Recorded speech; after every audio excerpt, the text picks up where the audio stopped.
Alright guys, welcome back to the channel. Appreciate all the love and support. We've now got 109,000 of yous who are all tuning in to be entertained through fighting, fitness and internet drama. I love it. Appreciate all the positive comments. I appreciate all you guys sending me the video ideas. Today we're going to be reacting to this video by Eddie Hall. Strongman tries MMA knockout. I haven't watched it yet. I've purposefully stayed away from it so we can have a genuine reaction here on the channel. For anyone who doesn't know yet, brief recap.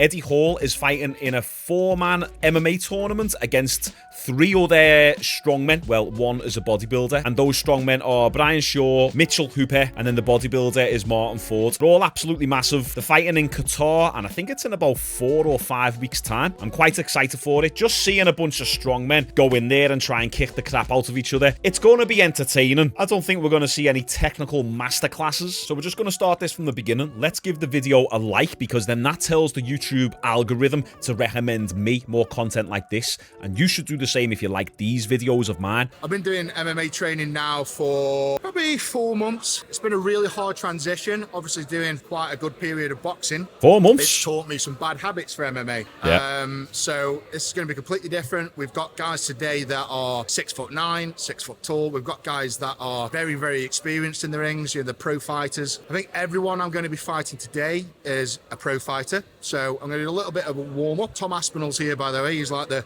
end boss. Yeah, Tom Aspinall's the final boss. Quick little word on what Eddie Hall said about boxing teaching him some bad habits for MMA. One of the easiest things that we can think of, and this isn't really a bad habit. In boxing, it's always best to keep your hands up. Obviously, there's going to be outliers who keep the hands down a bit more, but you typically have your hands up like this all the time. But in MMA, there's always the threat of the takedown. So it's going to be interesting to see how Eddie Hall adapts his boxing style. Standing game's getting quite good, and the ground game's great. The ground game's the hardest one, though, I'll be honest. And obviously with the likes of Brian Shaw, who's 6'9" and 400 pounds, as you can see here, this is one of the guys I'll be fighting. And Martin Ford as well. He's 6'8" and about 330 pounds. He's him as well. So going up again. Oh, sorry, Mitchell Hooper, who's the current world's strongest man. He's 6'2" and 300 and something pounds. So we've got some big guys we're going up against. So today should really be a lot harder than what's going to be going on fight days. As they say, train hard, fight easy.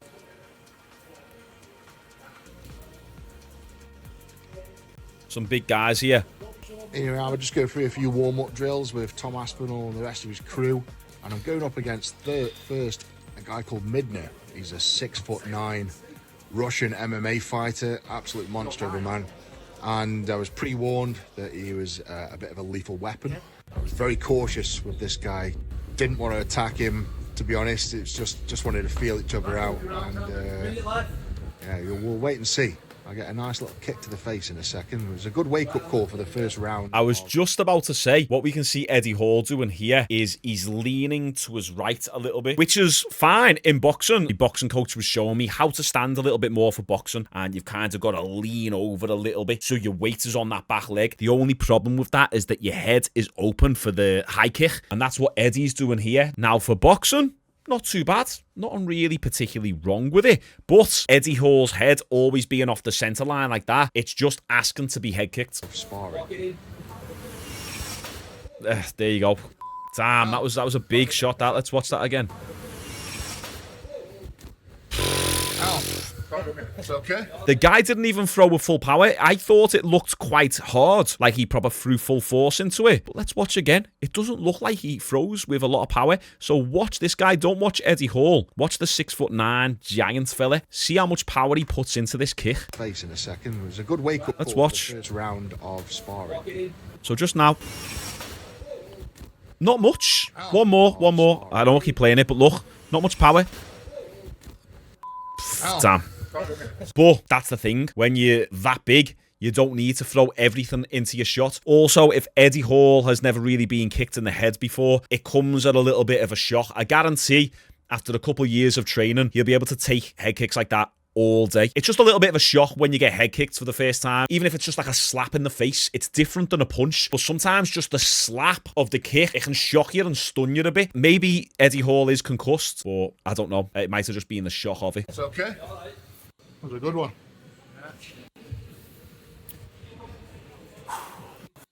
My life. Someone could have told me about that back leg.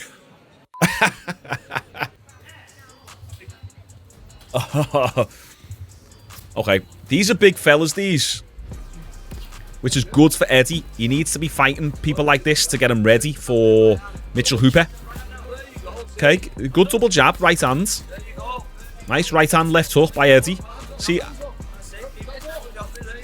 just got to be careful with that little head movement there. So, once again, fine for boxing, but as he ducked down, you've got to watch out for those knees. Now, is Mitchell Hooper going to be throwing knees? I don't know. Oh, and we will be doing another video on Mitchell Hooper's striking, so make sure you're tuned in for that. Subscribe, notifications turned on. We upload every single day. But right now, watch Eddie duck down. He throws 1-2, ducks down a bit.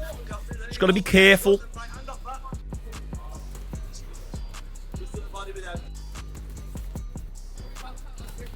Okay. See, this right here is grueling for Eddie. Let me show you something a sec.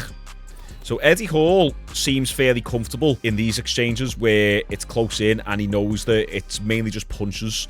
So here, this mid-range, that's where Eddie's going to feel fairly comfortable there. Mitchell Hooper, has he got the reach advantage over Eddie Hall? I presume so. It looks like he's got longer arms than Eddie. The long range, Eddie's not really going to be comfortable with. And then close in tight, the clinch, that's completely new to him for like the last 4 months. But this mid-range is where he's going to feel pretty comfortable. So he'll throw a few hands here. But then as the fella gets in close, that's where Eddie's going to find some challenges. Here I am going up against another big boy. This gentleman name's Ben. Obviously a very, very big, strong lad. And, you know, he taught me some very valuable lessons here of being pinned against the cage. And all he did was control me with his head. It was very, very tough to sort of maneuver. Obviously, I've got the big gloves on, so I couldn't get my hands in to sort of... Yeah, so the head, they call it the fourth limb. Depends which head we're talking about, but your cranium in this case. So if your hands are tied up and your legs are tied up, you can use your head to manipulate where the person's body goes. Get any anchor points, but still, you know, this guy absolutely just dominated me against the cage. So that was a nice little learning curve. And this will fatigue Eddie. The head movement that's needed to sort of get out of that. Off the jab, jab, jab, jab. Oh, nice. Where's the jab on that? That was a nice overhand, and that's where Eddie might find success against Mitchell Hooper, is if Mitchell comes in close and Eddie can time a really good overhand right, because I know a lot of people were hating Eddie Hall in the comments of my last video, saying that he was crap against Hafthor Bjornsson, but we have to remember that he had the bicep tear, and was it his left arm was rendered useless, and he could only throw a right hand. He was only throwing one shot the entire fight, and although your bicep will be fully healed, you still have that subconscious thing in the back of your mind that you don't want to throw with full force. So Eddie Hall was hindered in that Hafthor Bjornsson fight. This overhand right has always been Eddie Hall's bread and butter, just because he's got that power. He's the shorter fighter as well, and the overhand right always favours the shorter fighter because you can come over the top, over someone's jab, and that's exactly what he does right here. So he ducks under and throws the overhand right. Boom. That's the knockout punch for Eddie.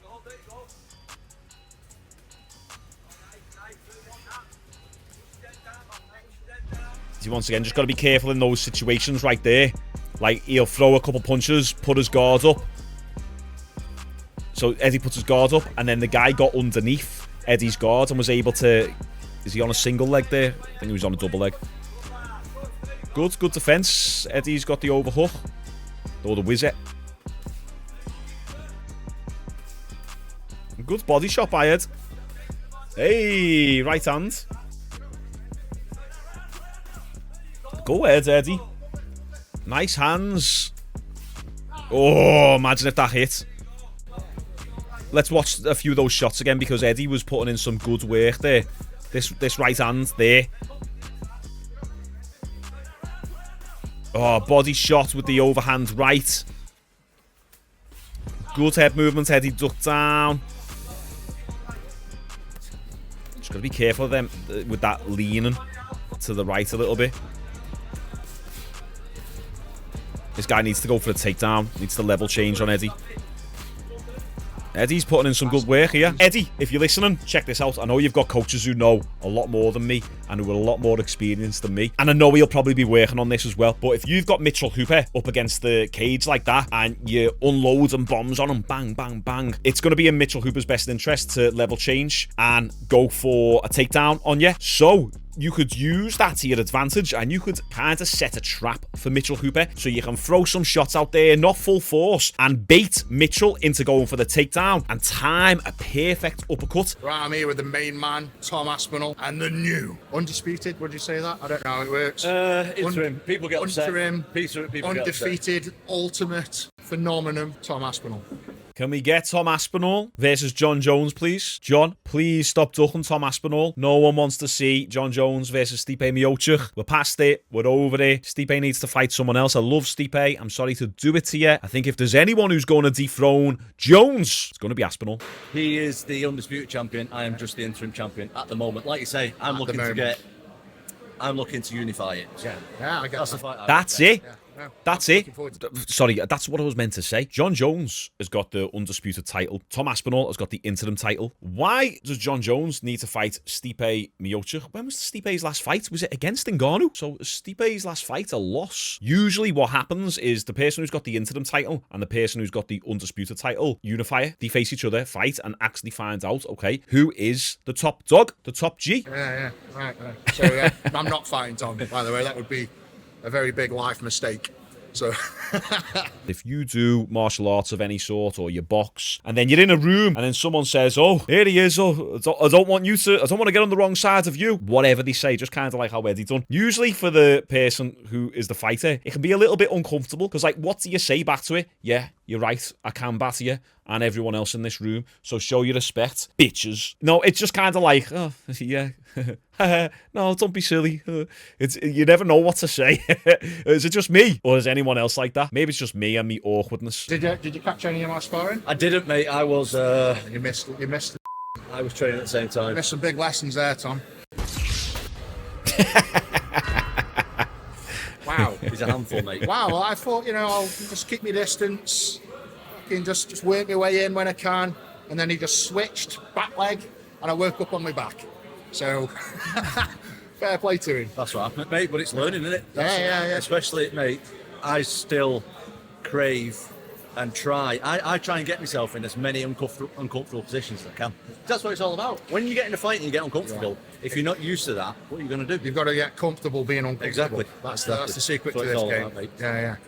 Right. Okay. So I will be doing some sparring with Tom in the coming weeks. Hey, that'll be good. I'm going to teach a lesson. Yeah, Eddie, Tom is going to go super easy on you. Don't worry about that. But it's good to get that type of work in, because Tom's a big lad. I think he's 6'5" himself. He's very long and rangy, extremely fast. And if Eddie can get used to fighting people who are a lot faster than him, it's going to make it pretty easy for him to face Mitchell Hooper. Although Mitchell Hooper does actually look quite athletic. I'm looking forward to watching his striking footage, which we'll probably do tomorrow or the next day. I've got loads of videos to get through this week, guys, as well as get me Dubai content up as well. So we got a big week ahead. But Eddie, nothing to be ashamed about with that head kick there. It's just, it happens to all of us. As I say, I think your stance and your style opens you up to that head kick a little bit, just because you're off that centre line in a boxing stance, you're leaning over. If Mitchell Hooper's in an orthodox stance, he can do a switch kick and throw that left leg high. But I mean, is Mitchell Hooper going to throw any head kicks? Probably not. I think the only person who we'll see throw any kicks is going to be, what's his name, Martin Ford, because he's done it for quite a while and he can definitely kick. Whereas Eddie Hall, probably not. Mitchell Hooper, no. Brian Shaw, no. What do you guys think of this? How do you think Eddie's looking? It seems like a lot of people are doubting Eddie Hall in this fight against Mitchell Hooper. I'll keep my opinion reserved until I can truly come up with a good, educated prediction. Appreciate you all supporting. Like the video, subscribe, and I'll see you tomorrow.